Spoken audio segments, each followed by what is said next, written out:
नमस्कार, मेरा नाम है डॉक्टर पुरु धवन और आज इस वीडियो में हम बात करने वाले हैं किडनी फेलियर के बारे में कि किडनी फेलियर आखिर क्या बीमारी है, क्या कॉजेज होते हैं, किडनी फेलियर में कैसी डाइट लेनी चाहिए, कितना प्रोटीन लेना चाहिए, कौन सी एक्सरसाइज करनी चाहिए। आपको सारी इंफॉर्मेशन दी जाएगी किडनी फेलियर के ट्रीटमेंट के बारे में इस वीडियो के अंदर। किसी भी बीमारी का सही ट्रीटमेंट तब तक नहीं हो पाता जब तक डॉक्टर और पेशेंट दोनों इस बीमारी को समझ नहीं लेते, क्योंकि एक बार अपनी बीमारी को आप समझ जाओगे कि बेसिकली किडनी फेलियर के अंदर आपके साथ क्या हो रहा है, तो उतना ही आसान हो जाता है एक पेशेंट के लिए अपनी किडनी की दिक्कत को सॉल्व करने में, उसके बेटर मैनेजमेंट में, उसके ट्रीटमेंट के अंदर। तो शुरुआत हम यहीं से करते हैं। मैं कोशिश करता हूँ आप सभी को समझा सकूं कि बेसिकली किडनी फेलियर के अंदर आपकी किडनी के साथ क्या हो रहा होता है। किडनी फेलियर एक ऐसी कंडीशन होती है जहां पर किडनी की फंक्शनिंग घटनी शुरू हो जाती है और किडनी का जो काम होता है खून को साफ करना, खून को साफ करके उसमें जितना भी टॉक्सिक मटेरियल है उसको बाहर निकालने का काम जो करती है किडनी, जब वो कम होना शुरू हो जाता है तो क्या होता है बेसिकली आपके शरीर के अंदर टॉक्सिक मटेरियल इकट्ठा होना शुरू होता है। ये जो टॉक्सिक मटेरियल है ये क्रिएटिनिन के रूप में होता है, यूरिया के रूप में होता है, ये इलेक्ट्रोलाइट्स के रूप में होता है। जो नॉर्मल पेशेंट के अंदर, नॉर्मल पर्सन के अंदर बॉडी से बाहर बहुत इजीली यूरिन के थ्रू चला जाता है, मगर किडनी के पेशेंट के अंदर ये शरीर के अंदर इकट्ठा होना शुरू हो जाता है। तो ये कंडीशन सभी को पता है कि कंडीशन अगर किसी की किडनी खराब हुई है तो क्रिएटिनिन बढ़ेगा, यूरिया बढ़ेगा, मगर इसको बढ़ाने वाला, किडनी की फंक्शनिंग को घटाने वाले जो कारण होते हैं, जो कॉजेज होते हैं किडनी फेलियर के, वो अलग अलग होते हैं। जैसे सबसे बड़ा जो हमें कॉज देखने को मिलता है, हम साइंस इंजीनियरिंग जब प्रैक्टिस करते हैं, पेशेंट आते हैं किडनी के, तो सबसे ज्यादा पेशेंट हमें मिलते हैं डायबिटिक नेफ्रोपैथी वाले, यानी जिनकी किडनी डायबिटीज की वजह से खराब हो रही होती है। जिसकी किडनी डायबिटीज से खराब हो रही होती है उन केसेस के अंदर किडनी की श्रिंकेज आपको देखने को नहीं मिलती। वो केसेस वो होंगे जहां पे क्रिएटिनिन बढ़ रहा होगा, यूरिया बढ़ रहा होगा, मगर किडनी की श्रिंकेज आपको नहीं मिलेगी। तो एक पहचान होती है। अगर आप किसी पेशेंट से पूछते हैं कि आपको डायबिटीज तो नहीं, हाँ मुझे डायबिटीज है, हाइपरटेंशन तो नहीं है, मेरे को दिक्कत है हाइपरटेंशन की भी, मगर जब तक किडनी में श्रिंकेज ना मिले तो ये मान के चलते हैं कि पेशेंट को जो दिक्कत हो रही है वो डायबिटीज की वजह से। और डायबिटीज के जो पेशेंट होते हैं, डायबिटीज की वजह से जिनकी किडनी खराब हो रही होती है, उनके अंदर इंप्रूवमेंट के चांसेस बहुत फास्ट होते हैं, उनमें बहुत तेजी से रिकवरी आती है, क्योंकि किडनी का श्रिंकेज एक ऐसी चीज है जिसको हम रिवर्स बहुत कम हद तक कर पाते हैं, बहुत ज्यादा इसमें इंप्रूवमेंट नहीं आ पाती। तो बेसिकली किडनी फेलियर जो डायबिटीज की वजह से हो रहा होता है वो इस वजह से होता है कि जब आपकी बॉडी के अंदर शुगर के लेवल 200 प्लस रहते हैं, 200 से आपके अबव रहते हैं, तो बेसिकली क्या होता है कि आपकी किडनी को बहुत ज्यादा काम करना पड़ता है उस एक्स्ट्रा शुगर को बॉडी से बाहर निकालने के लिए। ये जो एक्स्ट्रा काम है, एक्स्ट्रा जो बर्डन पड़ता है, तो क्या होता है कि किडनी की जो सेल्स हैं वो वीक पड़ना शुरू होते हैं, वो अपनी किडनी की जो फंक्शनिंग है वो कम करना शुरू कर देते हैं, और रिजल्ट क्या होता है कि आपकी जो किडनी है वो फेलियर की तरफ चल देती है। ऐसे केसेस को घबराने की बिल्कुल भी जरूरत नहीं होती। क्यों नहीं होती मैं आपको आगे बताऊंगा इस वीडियो के अंदर। अब चलते हैं दूसरे सबसे बड़े मेन कॉज के ऊपर, वो होता है आपका बढ़ा हुआ बीपी। जब किसी पेशेंट का बीपी बढ़ता है तो उसके अंदर क्या देखा जाता है कि किडनी का जो साइज है वो श्रिंक करना शुरू कर देता है, उसकी जो टेक्सचर है वो बदलना शुरू हो जाता है। तो जितने भी पेशेंट आते हैं अपने साइंस इंजीनियरिंग में बीपी की वजह से, तो अक्सर हम उनका कलर डॉपलर करवाते हैं कि आप टेस्ट करवाओ, देखो कि आपकी किडनी को खून पहुंच पा रहा है नहीं पहुंच पा रहा। पेशेंट का बीपी हाई है, तरीके से उसको किडनी को प्रेशर से मिलना चाहिए ब्लड, मगर वो नहीं मिल पा रहा था। जब उसे ऑक्सीजन नहीं मिलती, किडनी को अपना खाना नहीं मिलता, तो किडनी क्या करती है, अपना साइज में छोटा होना शुरू कर देती है कि जितना उसको पानी मिल रहा है, जितना उसको ऑक्सीजन मिल रही है, जितना उसको खाना मिल रहा है, उस हिसाब से अपने साइज को वो श्रिंक कर देती है। ऐसी केसेस में क्या दिक्कत होती है, जब किडनी का साइज श्रिंक कर गया, किडनी की काम करने की क्षमता कम होनी शुरू हो जाती है, और रिजल्ट क्या होता है कि क्रिएटिनिन बढ़ गया और यूरिया बढ़ गया। दोनों ही केसेस के अंदर क्रिएटिनिन एंड यूरिया बढ़ रहा है, मगर दोनों के पीछे जो कारण है, जो रीजन है, वो अलग अलग है। किडनी की कंडीशन भी अलग अलग है, तो ट्रीटमेंट एक कैसे हो सकता है, ट्रीटमेंट भी इनका अलग अलग तरीके से चलाया जाता है, जिससे आपका बेटर से बेटर रिजल्ट मिल सके। तो किसी भी ट्रीटमेंट, किसी भी केसेस के अंदर सबसे पहली अप्रोच क्या होती है, मैं डॉक्टर हूँ, आप पेशेंट है, तो मेरी और आपकी क्या अप्रोच होनी चाहिए अगर मुझे किसी पेशेंट के अंदर किडनी का ट्रीटमेंट करना है। तो पहली चीज, जो भी चीज आपकी किडनी को नुकसान पहुंचा रही है, चाहे वो शुगर है, बीपी है, या कोई एलोपैथिक दवाई है, कोई भी केमिकल है, उसको शरीर से बाहर करना, उसको कंट्रोल में लेकर आना, क्योंकि जब तक ये चीज कंट्रोल में नहीं आएगी कोई डॉक्टर, कोई दवाई आपकी किडनी को नहीं बचा सकती, नहीं सेव कर सकती। तो एज ए डॉक्टर मेरी यही अप्रोच होती है कि सबसे पहले हम आपकी डायबिटीज को कंट्रोल में करवाएं, सबसे पहले आपकी बीपी को कंट्रोल करवाएं। एक किडनी के पेशेंट के अंदर कैसे हम डायबिटीज को कंट्रोल में लेकर आते हैं, कैसे हम बीपी को कंट्रोल में लेकर आते हैं KFRT ट्रीटमेंट की हेल्प से, ये आपको मैं वीडियो के एंड में बताऊंगा। मगर उससे पहले मैं चाहूंगा कि आप जाने कि किस प्रकार से जो आपकी डाइट है, जो आपका खाना है, वो आपकी किडनी की कंडीशन को बेटर कर सकता है। साइंस इंजीनियरिंग में माना यह जाता है कि जो डाइट होती है वो किडनी पेशेंट के लिए 50% होता है ट्रीटमेंट का। अगर किडनी का पेशेंट अपनी डाइट को समझ लेता है, अपनी किडनी की दिक्कत को समझ लेता है, तो डॉक्टर का 50% ट्रीटमेंट तो डाइट से ही हो जाता है। चाहे वो आपका क्रिएटिनिन कंट्रोल हो, चाहे आपका पोटेशियम कंट्रोल हो, वो सब कुछ आपका मैनेज हो जाएगा डाइट से। तो डाइट बहुत इंपॉर्टेंट है, इसको सारी की सारी किडनी पेशेंट समझ लीजिए। अब मैं आपको कोशिश करता हूँ पॉइंट टू पॉइंट समझा सकूँ कि कौन सी सब्जी आपने खानी है, कौन सी नहीं खानी, कैसे खानी है, किन चीज़ों का ध्यान रखना पड़ता है, मैं आपको सब कुछ बताने की कोशिश करूँगा। अगर कोई पेशेंट चाहता है कि उसकी बॉडी में कम टॉक्सिक मटेरियल बने, कम टॉक्सिक मटेरियल इकट्ठा हो, तो दो तरीके होते हैं इसे कंट्रोल करने के लिए। या तो हम उसका आउटपुट बढ़ा दें, यानी यूरिन का आउटपुट बढ़ा दें और बॉडी में से जितना वेस्ट मटेरियल है उसको बाहर कर दें। दूसरा तरीका एक और होता है कि हम उसे बॉडी में बनने ही कम दें। तो जितना भी अपना प्रोटीन होता है, नॉनवेज मटेरियल होता है, एग है, फिश है, मटन है, ये प्रोटीन होता है, हैवी प्रोटीन होता है। ये जब डाइजेस्ट होता है तो बहुत सारा toxic material, waste material body के अंदर जनरेट होता है, जो किडनी फिल्टर नहीं कर पा रही होती, जो हमारी बॉडी में नुकसान पहुंचाना शुरू करता है, हमारी बॉडी के अंदर सिम्टम आना शुरू करता है। हमें भूख ना लगना, घबराहट होना, नींद ज्यादा आना, नींद का नहीं आना, मसल्स में क्रैम्प पड़ना, ये सारा का सारा इन्हीं टॉक्सिक मटेरियल, इन्हीं वेस्ट मटेरियल की बॉडी में एक्यूमुलेशन की वजह से हो रहा है, जिसे हम क्रिएटिनिन यूरिया भी कहते हैं। तो जैसे मैंने आपको बताया दो तरीके हैं, या तो इनको बाहर यूरिन के रास्ते से निकाल दो या फिर इनको बॉडी में बनने ही कम दो। तो हम साइंस इंजीनियरिंग में ये दोनों ही तरीके अपनाते हैं।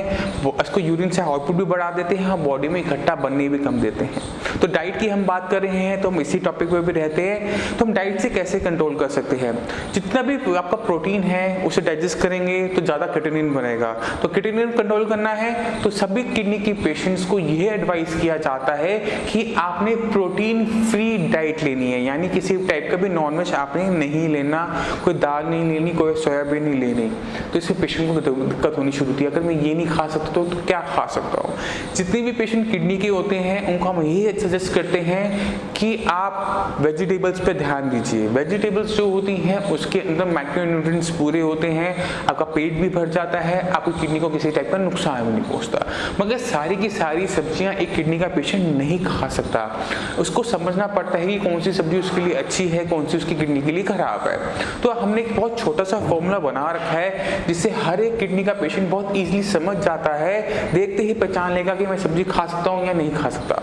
इसको याद रखने का एक सिंपल तरीका है कि जो भी सब्जी जमीन के नीचे लगती है, जो भी सब्जी रूट है, जैसे आपका पोटैटो है, शकरकंदी है, अरबी है या फिर जिमीकंद है, जो जमीन के नीचे लगती है वो सब्जी एक किडनी का पेशेंट नहीं खा सकता।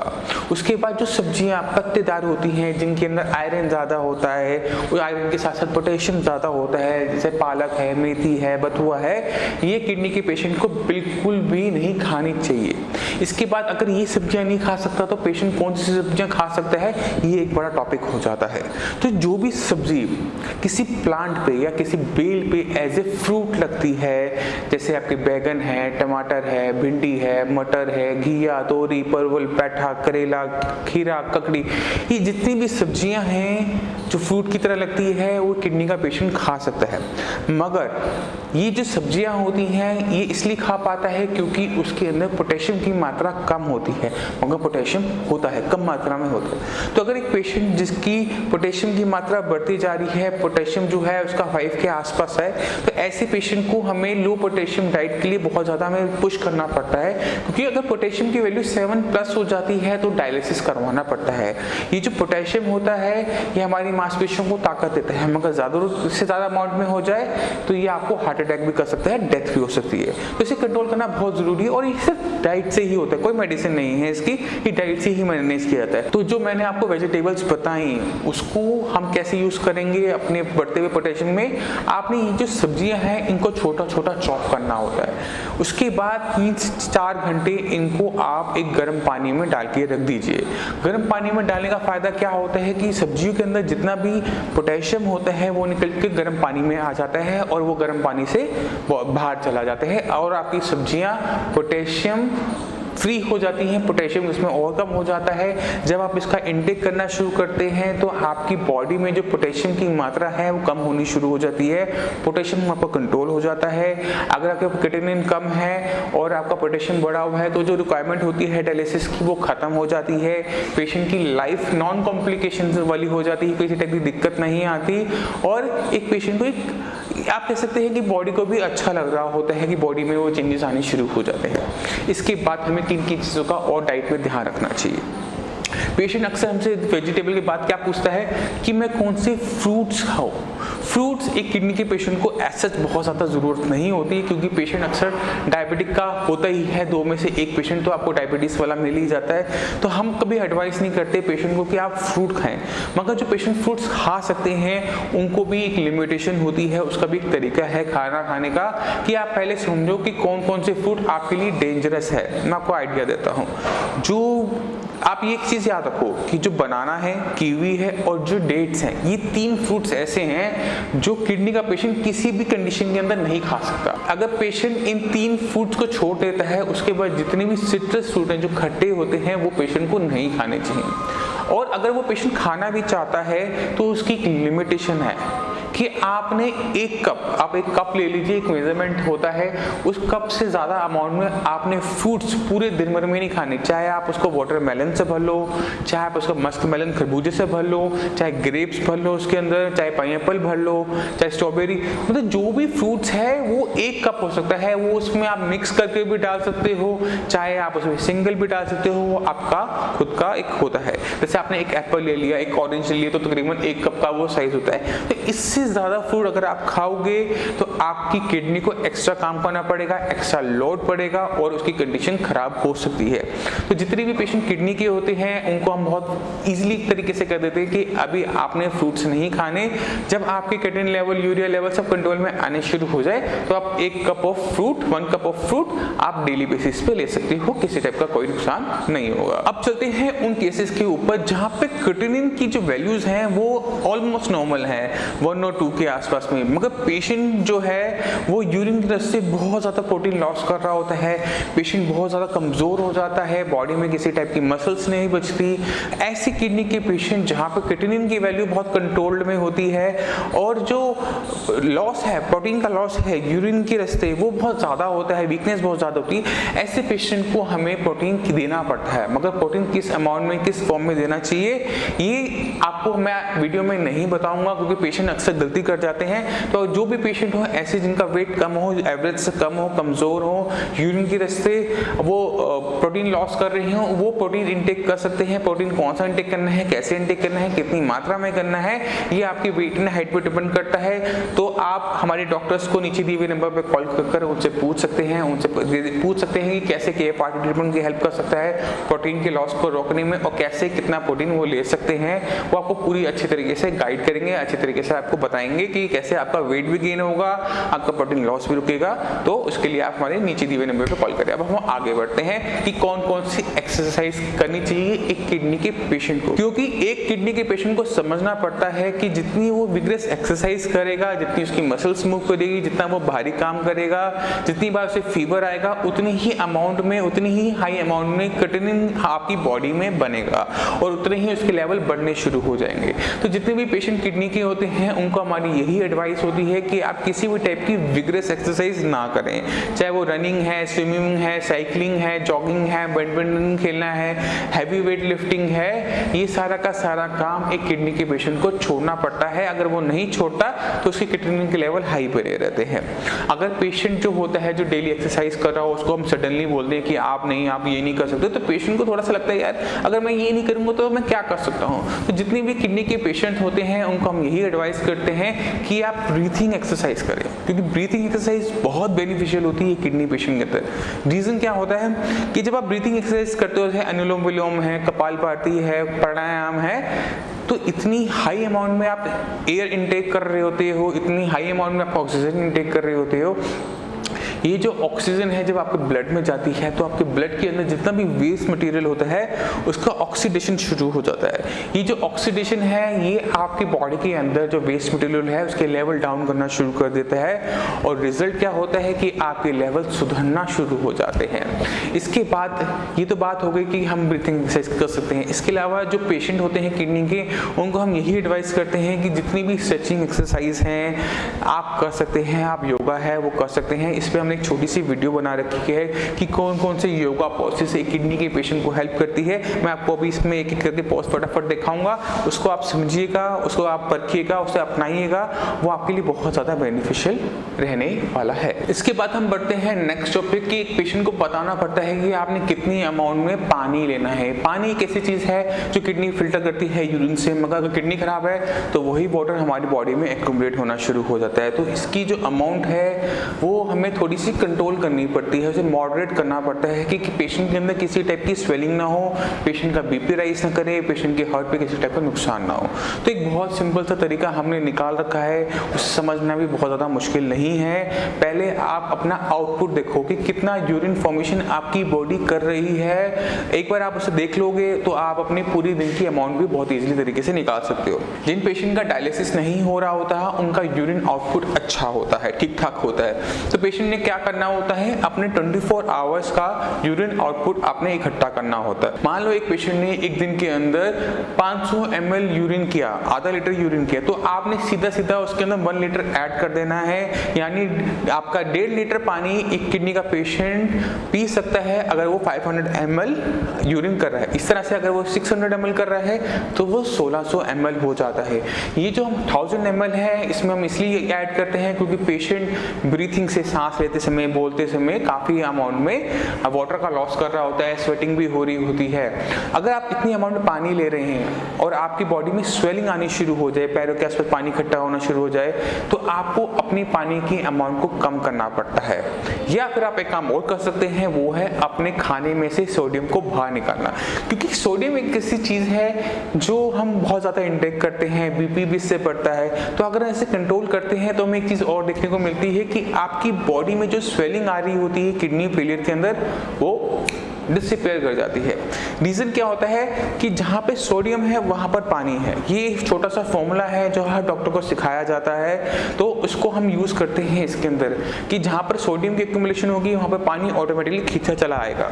तो अगर हमें पानी निकालना है हम सोडियम को निकाल देते हैं और पानी पीछे पीछे निकल जाता है। तो ये रूल याद रखो, अगर बीपी आपका हाई बना हुआ होता है तो आपके लिए वैसे भी सॉल्ट को छोड़ना बहुत ज़्यादा बेनिफिशियल होता है। तो सॉल्ट को आप खाने में से बाहर निकाल दो, किसी भी टाइप का नमक, चाहे वो आपका समुद्री नमक हो, आपका लाहौरी नमक हो जिसे हम रॉक सॉल्ट भी कहते हैं, सेंधा नमक भी कहते हैं, या चाहे काला नमक है, किसी टाइप का भी नमकीन आइटम जो आप खा रहे हैं उसके अंदर मान के चलो कि इसके अंदर सोडियम होगा ही होगा। तो अगर हम इन चीज़ों को अपने खाने में से निकाल देते हैं तो पेशेंट के अंदर जो स्वेलिंग है, बीपी का इशू है, वो बहुत हद तक रिजॉल्व हो जाता है। मगर पेशेंट कहता है अगर मैं नमक नहीं खाऊंगा तो खाना कैसे खाऊंगा, मैं से खाना कैसे खाया जाएगा। तो उसका भी तरीका है, हमने सोडियम निकालने के लिए कहते हैं। हम आपको ये नहीं कहते कि आप उसमें से काली मिर्च निकाल दो, हरी मिर्च मत डालो, हींग मत डालो, जीरा मत डालो, धनिया मत डालो, जितने भी मसाले हैं आप सबका यूज कर सकते हैं, अदरक है, लहसुन है, जितना आप यूज कर सकते हैं आप कर सकते हैं, कोई दिक्कत नहीं है। आप उसमें लेमन का यूज कर सकते हैं। इससे क्या होता है कि पेशेंट का जो खाना होता है वो सॉल्ट फ्री तो हो जाता है मगर उसको टेस्ट भी बना रहता है, क्योंकि ये जो चीजें मैं आपको बता रहा हूँ डाइट में इंप्रूवमेंट वाली, ये पेशेंट को तकरीबन लाइफ टाइम करनी पड़ती है। साइंस इंजीनियरिंग का ट्रीटमेंट खत्म हो जाएगा मगर डाइट पे जो परहेज है हम हर पेशेंट को कहते हैं प्लीज इसे कंटिन्यू रखना, इससे आपकी कंडीशन कभी भी खराब नहीं होगी, रिवर्स नहीं होगी और पेशेंट की लाइफ अच्छी बनी रहे, कॉम्प्लिकेशन फ्री बनी रहे। यही साइंस इंजीनियरिंग का एक मोटो होता है, एक यही हमारा एक मेन है ऑब्जेक्टिव होता है कि पेशेंट की जो कंडीशन है वो स्टेबल भी बनी रहे। तो डाइट में जो मॉडिफिकेशन है वो पेशेंट को लाइफ टाइम करने चाहिए। तो अगर नमक निकालने के लिए कह रहे हैं इसका मतलब ये नहीं है कि हमने बाकी सब कुछ निकलवा दिया, बाकी मसाले आप सारे पूरे यूज करो और इसको टेस्टी बनाकर आप उसको इंटेक करना शुरू करो। थोड़ा सा आपको दिक्कत होगी बट वो 2-4 दिन के अंदर ठीक होनी शुरू हो जाती है। इसके बाद एक छोटा सा क्वेश्चन पेशेंट अक्सर पूछ बैठता है कि मैं ऑयल कौन सा यूज करूँ, कुकिंग के लिए हम कौन सा फैट यूज करें। तो पेशेंट को हम यही एडवाइस करते हैं कि आप कोई भी ऑयल फैट यूज कर सकते हैं, बस आपने ध्यान कर देना है कि पेशेंट को कोलेस्ट्रॉल की दिक्कत ना हो। अगर दिक्कत नहीं है तो आप कोई भी वेजिटेबल ऑयल, घी आप कुकिंग के अंदर यूज कर सकते हैं, कोई दिक्कत नहीं होगी। बस ध्यान क्या रखना है कि बहुत ज़्यादा ऑयली खाना बना के मत दो, फुल फ्राइड चीज़ें पेशेंट को मत दो।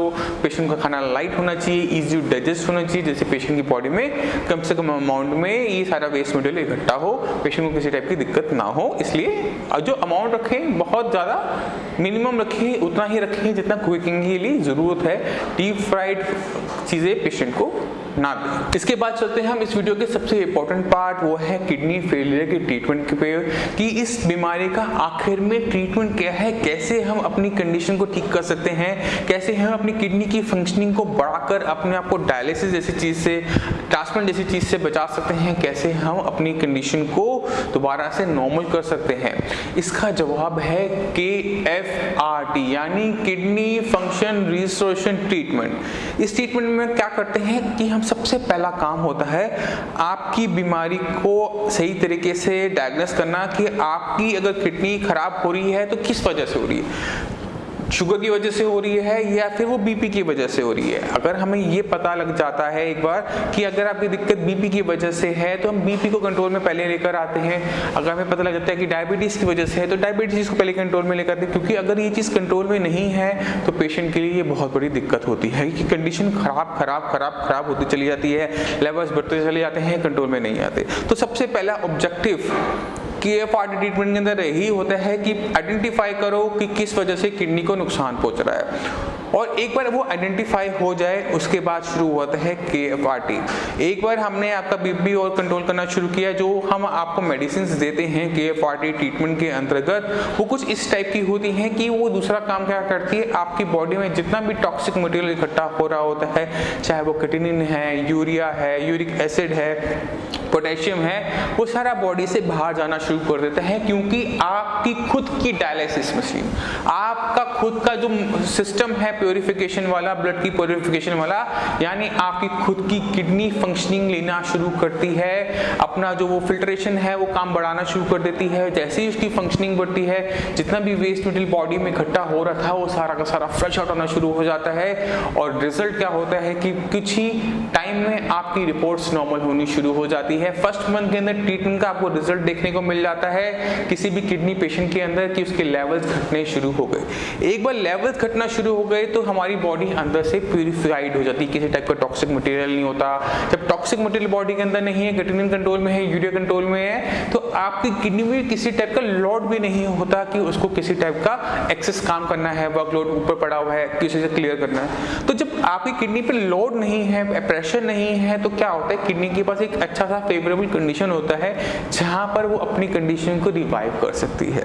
तो ये जो प्रोसेस है ये किडनी पेशेंट के लिए अंदर बहुत ज़्यादा हेल्पफुल रहता है। इसके बाद हमें कुछ चीज़ों का और ध्यान रखना पड़ता है, क्योंकि डायबिटीज़ के केस के अंदर हमें जो रिजल्ट्स होते हैं बहुत ज़्यादा फैसिनेटिंग मिलते हैं। 4 से 6 पॉइंट आपको per month creatinine level down होना शुरू हो जाता है। मगर जब केसेस आते हैं बीपी वाले में, जैसे मैंने आपको पहले बताया कि किडनी श्रिंक करना शुरू करती है।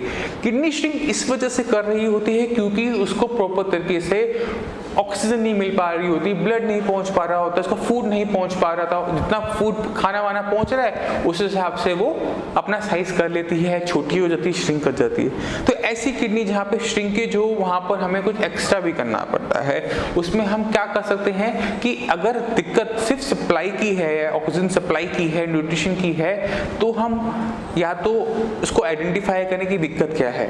तो अगर पेशेंट के अंदर आरएसी है, रीनल आर्टरी स्टेनोसिस है, तो हम कोशिश करते हैं कि उसको एंजियोप्लास्टी से मैनेज हो जाए। उसके बाद क्या होता है कि वो किडनी जो श्रिंक कर चुकी होती है, जिसको आपको ऑक्सीजन नहीं मिल रही, वहाँ पर हमें खाना पानी बेटर तरीके से प्रोवाइड करना होता है। तो एक तरीका तो आपका मेन आर्टरी से, दूसरा क्या है, वहाँ पर जो माइक्रो सर्कुलेशन होता है, जो टिश्यू टू टिश्यू चलता है, सेल टू सेल चलता है, हम उसको भी इम्प्रोवाइज कर सकते हैं। क्योंकि अगर हम इसको इम्प्रोवाइज करते हैं तो किडनी की जो कंडीशन है, किडनी का जो फंक्शनिंग है, वो भी इम्प्रोवाइज करनी शुरू हो जाती है।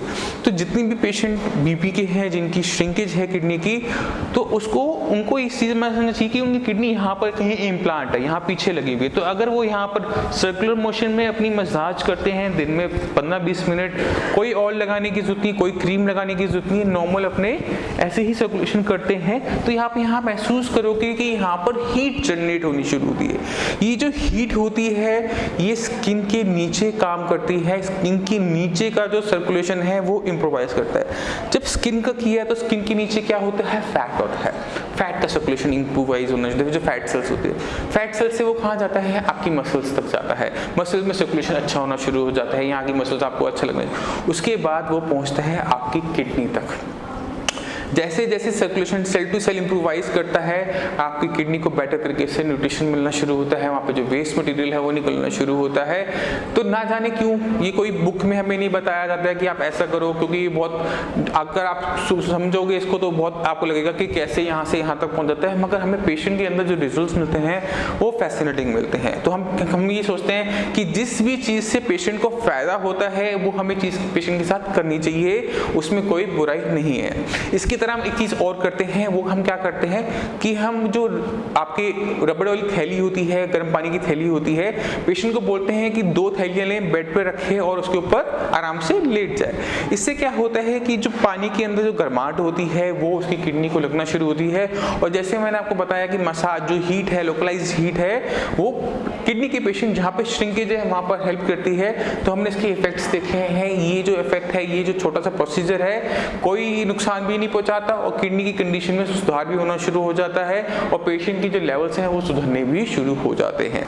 जो सबसे पहले आसन बताया गया है वो बताया गया है आपको तड़ासन ऊर्ध्व हस्तासन, यानी इसके अंदर हमने दोनों हाथ को ऊपर की तरफ लेके जाना होता है और अपने पंजों पर आना होता है। तो इसे कहते हैं हम इसको हम कहते हैं तड़ासन ऊर्ध्व हस्तासन। तो हम शुरुआत करते हैं, जैसे जैसे हमारे हाथ जाएंगे वैसे वैसे हम अपने लंग्स के अंदर एयर भरेंगे, और जैसे जैसे हम हाथ को नीचे लेके जाएंगे वैसे वैसे हम एक्सहेल करेंगे, यानी फेफड़ों से हवा को बाहर को निकालेंगे। तो हम शुरुआत करते हैं।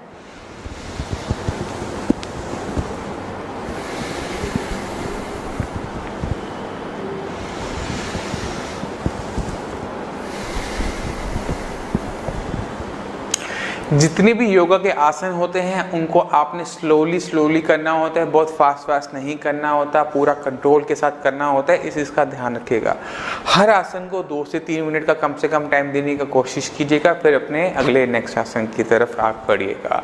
तो ये जो आसन था ये था आपका तड़ासन ऊर्ध्व हस्तासन। अब दूसरा जो आसन इस स्टडी के अंदर बताया गया है वो बिल्कुल सिमिलर इसी की तरह है, मगर उसमें हमारे जो हाथ हैं, उंगलियां हैं, वो आपस में अटैच हो जाती हैं, उनको हम अटैच कर लेते हैं। तो उसमें हम क्या करेंगे, और जैसे जैसे हमारे हाथ ऊपर जाएंगे वैसे वैसे हम अपने लंग्स में हवा भरेंगे, और जैसे जैसे हम नीचे की तरफ आएंगे वैसे वैसे हम लंग्स से हवा को बाहर को निकालेंगे।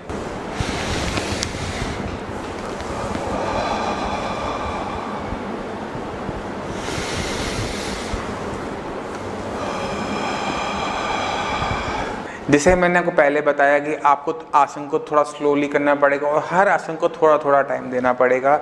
एक एक आसन को आप इसी तरह से लेके चलिए कि आपने उसकी 10-10 बार रिपीटेशन करनी है, यानी हर आसन को कम से कम आप 10 बार जरूर करेंगे। अब हम चलते हैं अपने तीसरे आसन के अंदर जो स्टडी में बताया गया है, जो एक किडनी के पेशेंट को करना चाहिए। तीसरा आसन जो बताया गया है वो बताया गया है उत्थान आसन, यानी हमने फॉरवर्ड बेंडिंग करनी होती है। इसमें आपने कुछ नहीं करना, आपने अपने दोनों हाथ को अपने कमर पे लगाना है अपनी किडनी के पास, और उसके बाद आपने फॉरवर्ड बेंडिंग करनी है। जब आप नीचे की तरफ जाएं तो आपने क्या करना है, सांस छोड़नी है और वापस ऊपर की तरफ आए तो सांस लेनी है।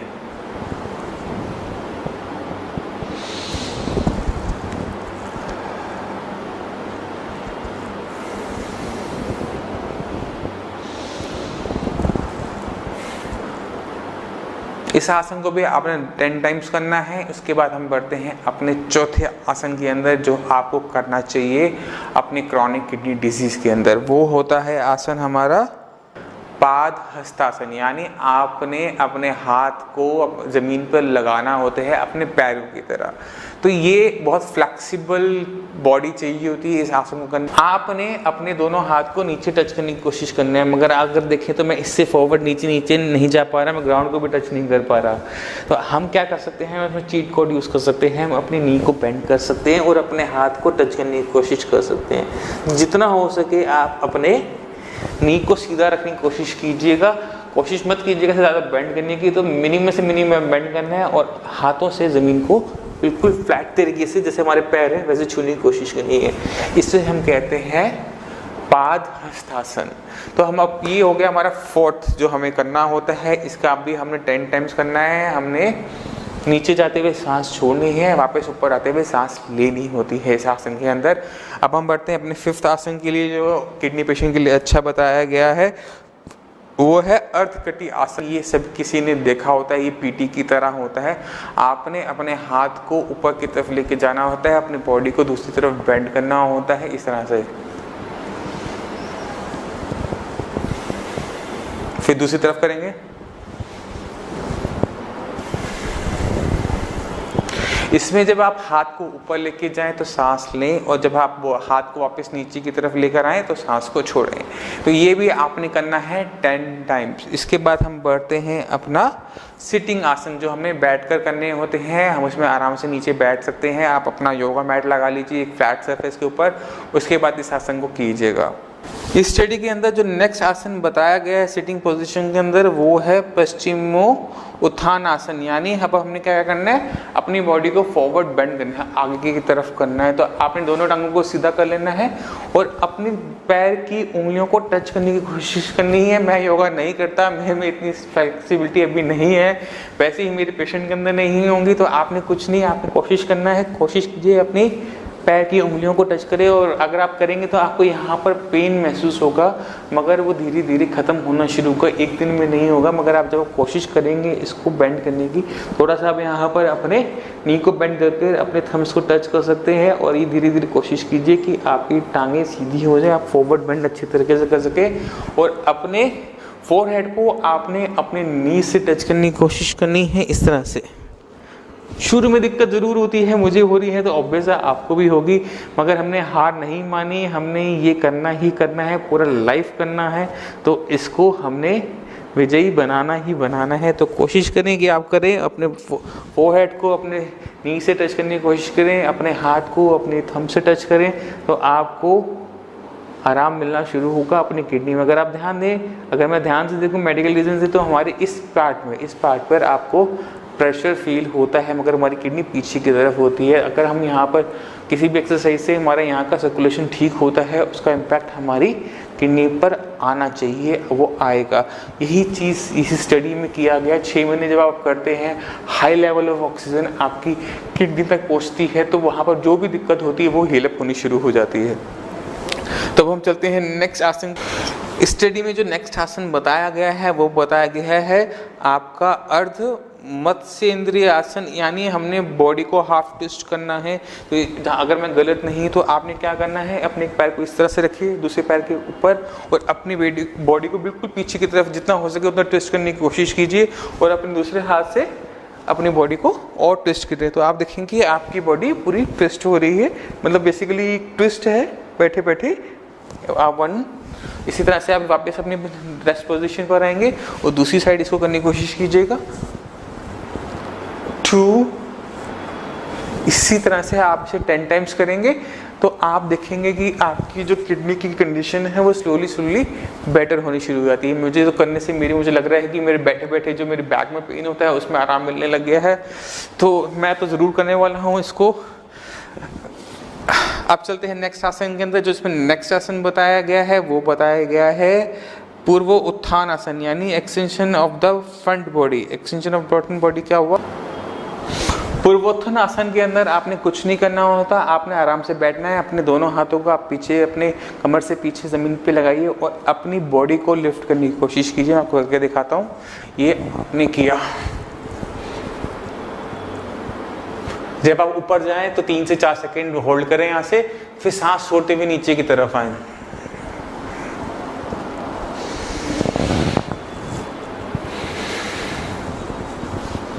इस प्रकार से आपने इस आसन को करना है 10 टाइम्स। इसके बाद हम नेक्स्ट आसन की तरफ चलते हैं, वो है आपका शशक आसन। इसके मतलब हमने इसको अलग से हेयर पोज भी कहा जाता है, जिसमें हम खरगोश की तरह करते हैं। मैं आपको करके दिखाता हूँ। इस आसन में क्या करना है, आपने अपने इस तरह से जांघों पे बैठ जाना है, अपने घुटनों को एक दूसरे से जितना हो सके उतना दूर कीजिए। उसके बाद धीरे धीरे सांस छोड़ते हुए आपने नीचे की तरफ जाना है, कुछ इस प्रकार से, जितना हो सके उतने फॉरवर्ड बेंडिंग कीजिए। फिर यहाँ पर रुकिए कुछ सेकंड्स, उसके बाद वापस अपने रेस्ट पोजीशन में हम आएंगे। ये है शशक आसन, इसको आपने करना है 10 टाइम्स।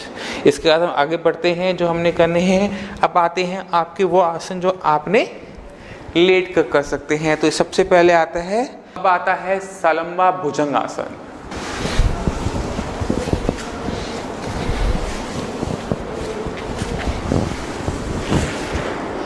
भुजंग यानी सांप, मतलब इसके अंदर हम सांप वाला पोज करते हैं। इसमें आपने इस तरह से लेट जाना होता है, अपने पेट के बल दोनों हाथ को अपने छाती के पास रखेंगे, सिर को ऊपर की तरफ लेके जाएंगे, फिर सांस छोड़ते हुए नीचे की तरफ आएंगे।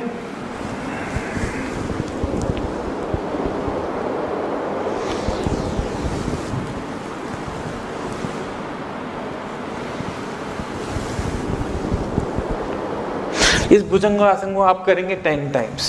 इसके बाद हम नेक्स्ट आसन की तरफ पढ़ते हैं, वो है सेतु बंधन आसन, यानी ब्रिज पोज। सेतु बंध आसन के लिए आपने क्या करना है, आपने बिल्कुल आराम से लेट जाना है।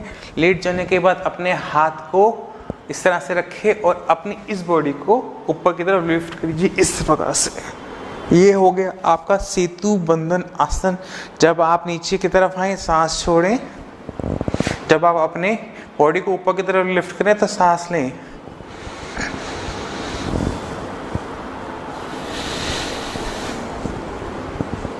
इस आसन को भी आपने 10 टाइम्स करना है, 10 टाइम्स की रिपीटेशन करनी है।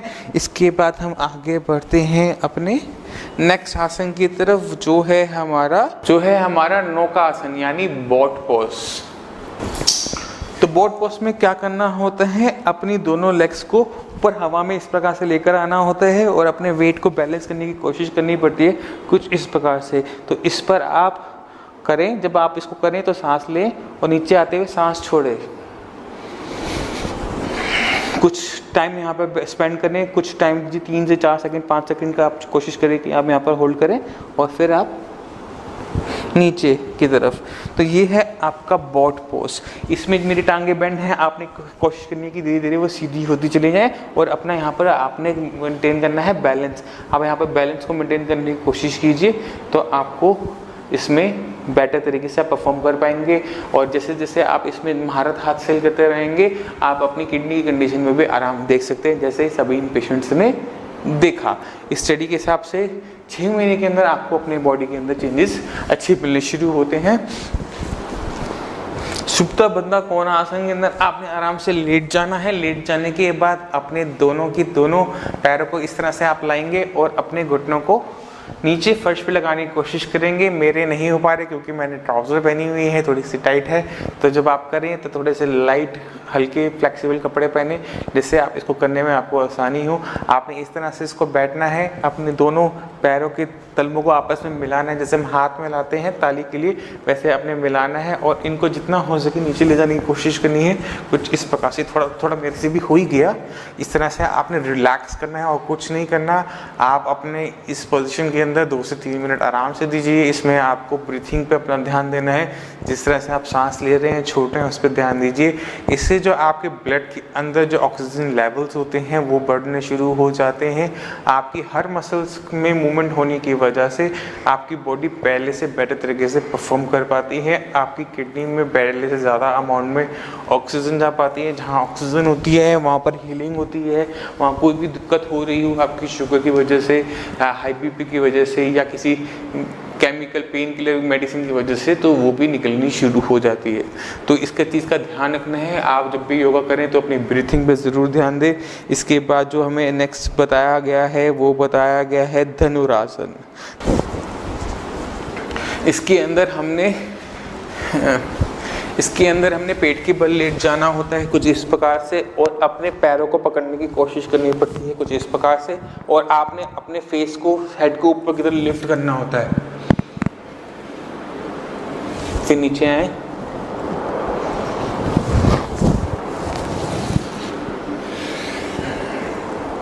इस प्रकार से इस धनुरासन को आप करेंगे 10 टाइम्स। उसके बाद हम चलते हैं अपने नेक्स्ट आसन की तरफ, जो है आपका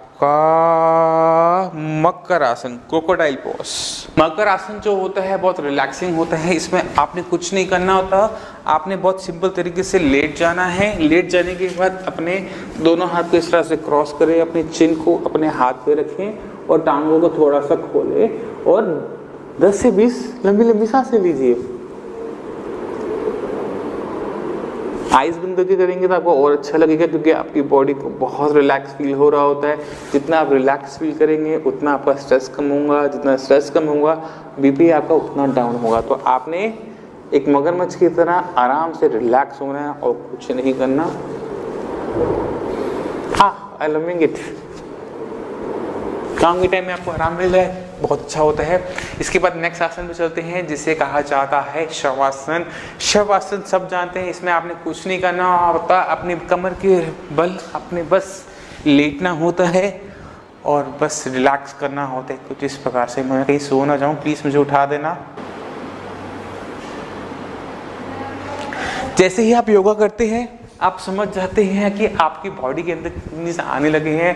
मैंने शायद ज़िंदगी में पहली बार योगा किया होगा और मुझे इतना अच्छा लग रहा है आज की डेट में कि मेरा मन कर रहा है कि मैं आज बस योगा की और आसन ढूंढूं और करने की कोशिश करूं, क्योंकि आपकी बॉडी की वो मसल्स हिलती हैं, वो पार्ट हिलते हैं जो कभी आपने हिला ही नहीं होते। हम जब काम कर रहे होते हैं तो एक पर्टिकुलर पोज में ही उसी काम को हम करते रहते हैं, चलते रहते हैं, मगर कभी हम बैकवर्ड मूवमेंट नहीं करते। इसी वजह से शायद आज की डेट में इतनी बीमारियाँ फैलती जा रही हैं, क्योंकि हम सही तरीके से जीना भूल गए हैं। अब ज़्यादा टाइम स्पेंड ना करते हुए, बेकार ना करते हुए हम आगे बढ़ते हैं प्राणायाम की तरफ, जिसमें आपने सेशन के अंदर देने 15 से 20 मिनट। प्राणायाम काफ़ी लोग जानते हैं, फिर भी हम कोशिश करते हैं लोगों को बेटर तरीके से समझा सकें। जो नहीं जानते प्राणायाम के वक्त क्या होता है, ब्रीथिंग एक्सरसाइज क्या होती है, उनको हम सिखाने की कोशिश करेंगे। मैं खुद भी सीखने की कोशिश करूँगा, क्योंकि मैं भी इसको फर्स्ट टाइम ही कर रहा हूँ। तो आप बिल्कुल फील कर सकते हैं कि डॉक्टर साहब भी हमारी तरह हैं, उन्होंने भी कभी आज तक योगा नहीं किया, अब वो हमारे साथ कर रहे हैं, हम सिखाने के लिए कर रहे हैं। तो अब हम शुरू करते हैं अपनी नाड़ी शुद्धि। ब्रीथिंग टेक्निक के अंदर जो पहली चीज़ बताई गई है वो बताई गई है नाड़ी शुद्धि। नाड़ी शुद्धि कैसे करते हैं, आपने एक नोस्ट्रिल को बंद करना है, दूसरी से सांस लेना है, उसे छोड़ना है, फिर आपने उसको बंद कर देना है, फिर नेक्स्ट से सांस लेना है। मैं आपको करके दिखाता हूँ। आप कोई भी फिंगर यूज़ कर सकते हैं, थंब यूज़ कर सकते हैं, कोई इसका सही प्रोसीजर आप कोई भी आप बना सकते हैं। आपने अपना थंब बंद किया, थंब से अपने नॉस्ट्रिल को बंद किया,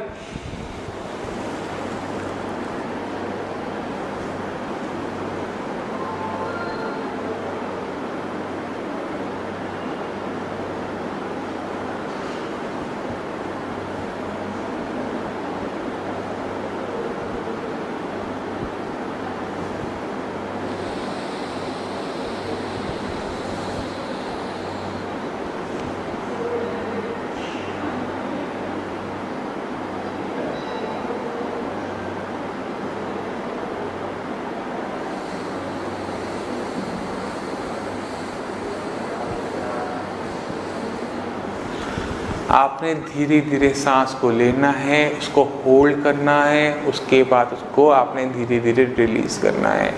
प्राणायाम के अंदर ब्रीथिंग टेक्निक, ब्रीथिंग एक्सरसाइज इसी वजह से होती है क्योंकि आप अपनी ज़रूरत से ज़्यादा अमाउंट को अपने लंग्स में भरते हैं। जब लंग्स में ज़्यादा भरते हैं तो आपके ब्लड के अंदर ज़रूरत से ज़्यादा ऑक्सीजन जाती है। ये जो ऑक्सीजन रिच हवा होती है जो आपके अब ब्लड में आ गई है, तो आपकी बॉडी में कहीं भी कोई भी दिक्कत हो उसको वो रिमूव करने में हेल्प करती है। जितने भी टॉक्सिक मटेरियल आपकी बॉडी के अंदर होते हैं वो हाई ऑक्सीजन एनवायरनमेंट के अंदर ऑक्सीडाइज हो जाते हैं, यानी आपकी बॉडी डिटॉक्सिफिकेशन शुरू कर देती है। तो आप ब्रीथिंग एक्सरसाइज पे ध्यान दीजिएगा कि किस प्रकार से आप ब्रीथिंग कर रहे हैं। तो ये नंबर 1 एक्सरसाइज सीख लीजिए। इसको पहली बार करने के बाद मुझे इतना अच्छा फील हो रहा है, इतना लाइट फील हो रहा है, ब्रेन इतना हल्का फील करता है कि बस ऐसा लग रहा है जैसे मैंने बॉडी मेरी कम वेट की हो गई है। इसके बाद हम नेक्स्ट एक्सरसाइज में चलते हैं। ये सब जानते हैं, ये होता है अनुलोम विलोम। अभी हम क्या कर रहे थे, जिस नॉस्ट्रिल से हवा ले रहे थे उसी से छोड़ रहे थे। अगर हम एक से हवा लेंगे और दूसरे से छोड़ेंगे, जैसे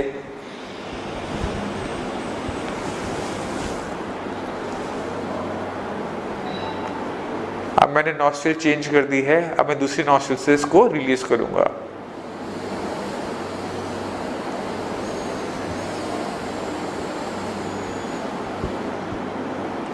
अब हम इसी से दोबारा से हवा लेंगे।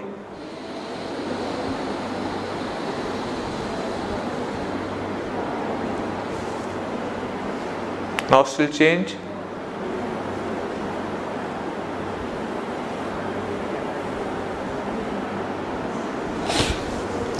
शुरू में आप ऐसे 10 बार भी आप ऐसे करते हैं, अनुलोम विलोम करते हैं, तो देखेंगे धीरे धीरे आप आपकी अनुलोम विलोम की जो आपकी अमाउंट है आप खुद ब खुद उसको रेस करते चले जाएंगे, क्योंकि आपको आसन से ज़्यादा अच्छा प्राणायाम से लगेगा। क्योंकि मेरा पर्सनल फीलिंग है, मैं पर्सनल फील कर रहा हूँ इस प्राणायाम को करके कि मेरी बॉडी मुझे मच बेटर, मच लाइटर लग रही है।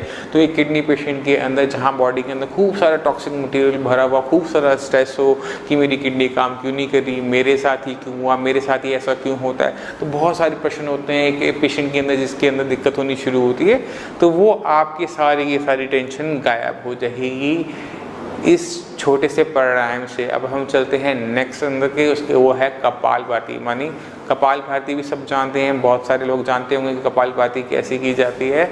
आपने बिल्कुल सीधा बैठ जाना है, आपने तेजी तेजी से सांस लेनी है, उसको छोड़ना है। आपने पूरी बॉडी को नहीं हिलाना है, आपने बस अपने लंग्स से काम लेना है। अगर आप इसमें ऐसे करेंगे तो ये शायद गलत माना जाता है, मुझे इसकी बिल्कुल एक्यूरेट इन्फॉर्मेशन नहीं है, बट इसमें आप बॉडी को स्टेबल बना के रखें और सिर्फ अपने लंग्स से काम लीजिए। आपने अपने लंग्स की मूवमेंट करनी है, बाकी बॉडी को आपने स्टेबल रखना है।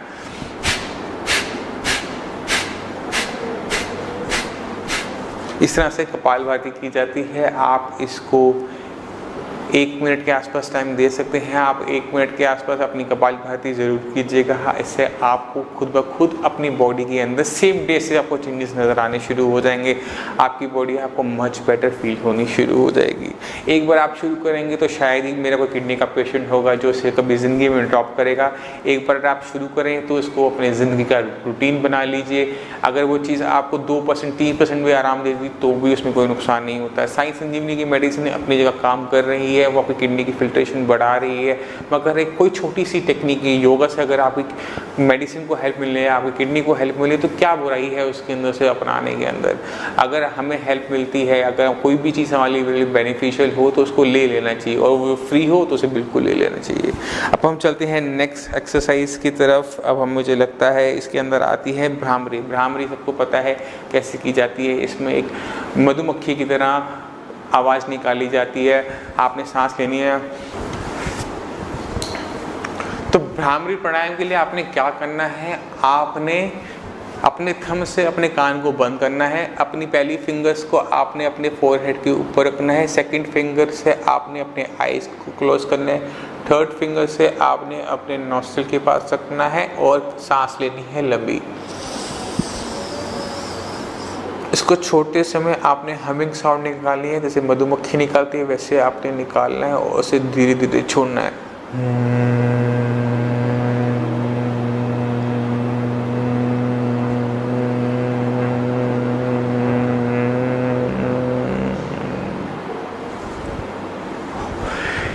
जब आप इसे करेंगे तो आपको समझ में आएगा कि इसके पीछे जो कंसेप्ट है, जो साइंस है वो क्या है। जब आप इसको करते हैं तो आपके हाथ से, आपकी फिंगर से जो आपकी वाइब्रेशन होती है, जो आप पैदा कर रहे होते हैं, वो आपके पूरे फेस पर जा रही होती है, आपके ब्रेन के अंदर जा रही होती है, आपको वो चीज़ अपनी आइज़ के अंदर फील हो रही होती है। तो आप इसे बिल्कुल बहुत अच्छा रिफ्रेशिंग फील करते हैं, आपको बिल्कुल चीज़ें एकदम डिफरेंट तरीके से नज़र आनी शुरू हो जाती है। तो ये सिर्फ ना सिर्फ ब्रीथिंग एक्सरसाइज है, ये एक तरह से आप समझ लीजिए कि एक तरह से आपका एक्यूप्रेशर है कि आपने अपने पूरे फेस से पूरी बॉडी के सारे सेंटर्स को आप खोलना शुरू कर देते हैं। आपकी एनर्जी का फ्लो बिल्कुल बदल जाता है और जो एनर्जी आप पैदा कर रहे होते हैं उसको आप फील कर सकते हैं कि वो एनर्जी कैसे आपकी बॉडी के अंदर मूव कर रही है। मैंने इसको आज ज़िंदगी में शायद दूसरी तीसरी बार किया होगा, मगर इसको करने के बाद आपको मैं जेन्युइनली बता रहा हूँ कि चेंजेस आपको अपने अंदर फील होने शुरू हो जाते हैं। अब हम नेक्स्ट एक्सरसाइज पे बढ़ते हैं, वो है शीतली। शीतली के अंदर आपने क्या करना होता है, कूलिंग एक्सरसाइजेज होती हैं।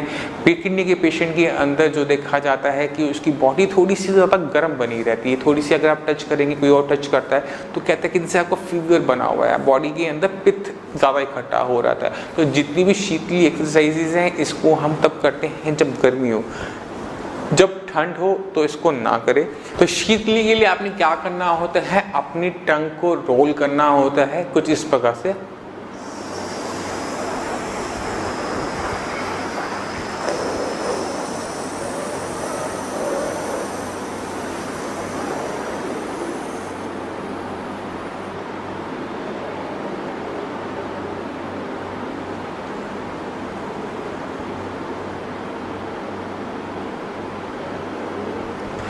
सारा स्ट्रेस बाहर। आप इसको करेंगे तो आपको वो ठंडक जो होती है, शीतली जैसा इसका नाम है वैसा इसका इफ़ेक्ट है। जैसे आप करेंगे आपको अपनी बॉडी में कुछ अजीब सा ठंडा सा महसूस होना शुरू हो जाता है, आपकी बॉडी मच कूलर आपको लगती है।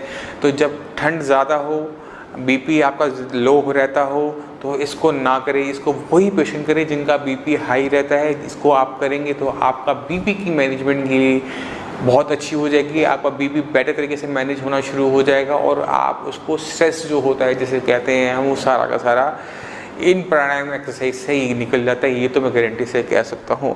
अब हम बढ़ते हैं नेक्स्ट के अंदर। नेक्स्ट क्या है, आपकी एब्डोमिनल ब्रीथिंग। मानिए आपने अपने पेट से सांस लेनी है, अभी तक हम अपने लंग से सांस ले रहे थे, तो अब हमने क्या करना है, अब हमने एब्डोमिनल ब्रीथिंग करनी है। अब हमने पेट से सांस लेनी है और इसको हम लेंगे और छोड़ेंगे बहुत आराम तरीके से, रिलैक्स तरीके से। इसको हम लेट कर भी कर सकते हैं, शवासन में बैठ के भी कर सकते हैं।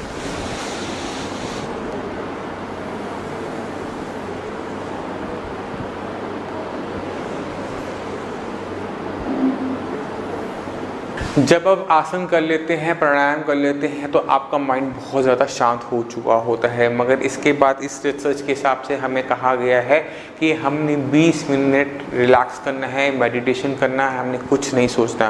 बेसिकली हमने अपने दिमाग का जो थॉट प्रोसेस होता है, सोचने की शक्ति होती है, सोचता रहता है हर टाइम, उसको शांत करना होता है। तो इसके लिए आपने कुछ नहीं करना, चाहे तो आप इसे शवासन में करें, चाहे आप इसको आराम से बैठकर चौकड़ी मारकर जैसे मैं बैठा हूँ वैसे करें। इसके बाद अपनी दोनों आइज़ को बंद कर जिस भी भगवान को, जिस भी गुरु को आप मानते हो, जिसको आप अपने मन में बसा रखा हो, आप समझिए कि आप उनके चरणों में बैठे हुए हैं और उनसे आप अपनी शक्ति ले रहे हैं, उनसे आप बातें कर रहे हैं। अपने आप को उनकी संगत में महसूस करें। ये आपने करना है फॉर नेक्स्ट 15 to 20 मिनट्स। इसमें आप अपना टाइम पीरियड और बढ़ा सकते हैं अगर आपके पास टाइम है। तो मैं उम्मीद करता हूँ आप सभी समझ गए होंगे कि किडनी फेलियर को अगर ठीक करना है तो किडनी फेलियर के कारण को पहले समझो कि किस वजह से किडनी खराब हो रही है, तो ही उसका सही ट्रीटमेंट हो पाता है। एक बार आपकी दिक्कत को समझ लोगे तो उसको बेटर तरीके से आप टैकल भी कर पाओगे और अपनी कंडीशन में बेटर इंप्रूवमेंट भी लेकर आ पाओगे। अगर आपके माइंड में कोई भी डाउट हो, कुछ भी पूछना चाहते हो तो नीचे दिए हुए नंबर पर कॉल कर आप साई संजीवनी के डॉक्टर से फ्री ऑफ कॉस्ट कंसल्टेशन ले सकते हो, उनसे पूछ सकते हो किसी भी डाइट के बारे में, किसी भी एक्सरसाइज के बारे में। आपको पूरी तरीके से हेल्प करेंगे, आपको पूरी तरह अच्छी तरीके से KFRT ट्रीटमेंट समझाएंगे कि किस तरह से KFRT ट्रीटमेंट आपकी हेल्प कर सकता है। आपकी किडनी की कंडीशन को रिवर्स करने में। आप हमारी साइट साई किडनी के .com पे जाके एक छोटा सा फॉर्म होता है जहाँ पे आपने नाम, एज, जेंडर, कितने टाइम से दिक्कत है, क्या क्रिएटिनिन लेवल लेते हैं, कितनी बार आप डायलिसिस करवाते हैं नहीं करवाते हैं, कि तो वो पूरा का पूरा फॉर्म भर सकते हैं। उसके अंदर आप अपनी मेडिकल रिपोर्ट्स है, आपका अल्ट्रासाउंड हो, कलर डॉपलर हो, DTPA स्कैन हो, आपकी KFT रिपोर्ट हो, जो भी आपके पास आपकी मेडिकल रिपोर्ट्स है, आप उसमें अटैच करके हमारे डॉक्टर्स को सेंड कर देंगे। तो वो आपकी किडनी की खराब होने के पीछे जो मेन कॉज है उसको आइडेंटिफाई करके उसको सही तरीके से पकड़कर आपका KFR के ट्रीटमेंट शुरू करवा देंगे। तो मैं उम्मीद करता हूँ ये वीडियो आपको बहुत ज्यादा हेल्प करेगी अपनी किडनी की कंडीशन को समझने में, किडनी कंडीशन को रिवर्स करने में। इसी के साथ मुझे चलने की आज्ञा दीजिए। धन्यवाद।